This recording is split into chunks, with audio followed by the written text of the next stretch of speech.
Sangeeta Ramgopal is somebody who's an absolute ocean of music.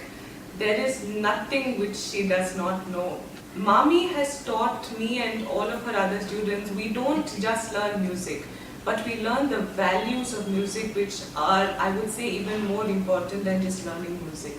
Amazing. She has taught us the values of chaste classicism. She says that whatever you sing, you should not dilute that weight and the aesthetic value which it carries.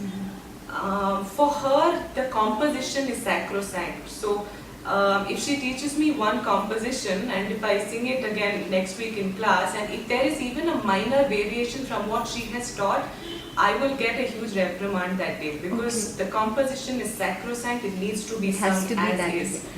And for Mami, Raga Bhavam is everything. Now, she is somebody who has a lot of, intricate mathematics woven into her music, but it is never at the cost of aesthetics. For her, the aesthetics and the Raga Bhavam is key.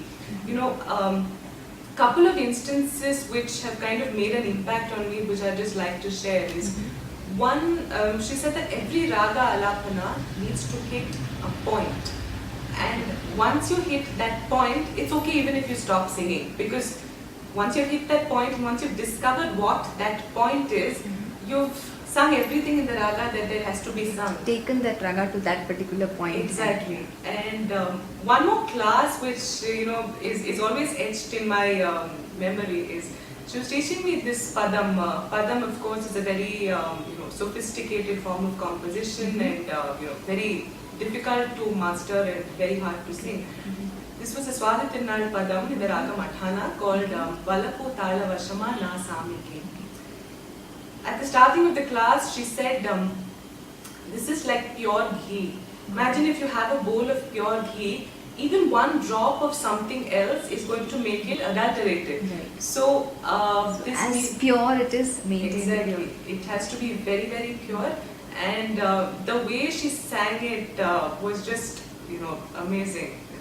I think listening is as important as learning and practicing, if not more, because the kind of varied perspectives and the deep understanding of a raga that you can only get that by listening. And every musician will sing a raga differently. And the same musician will sing the same raga differently in different concerts. For example, if you take a raga Riti Gaula, the way M.L. Vasantha Kumari has interpreted it is very different from the way, say, an Alatur brothers has interpreted it. Of course, the Alatur brothers, the famous Riti Gaula composition of Chera Ravade Meera was made famous by them.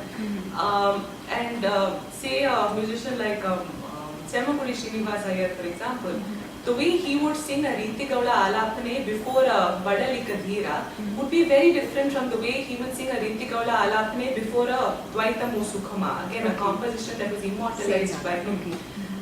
So I think all these varied perspectives one gets only by listening. I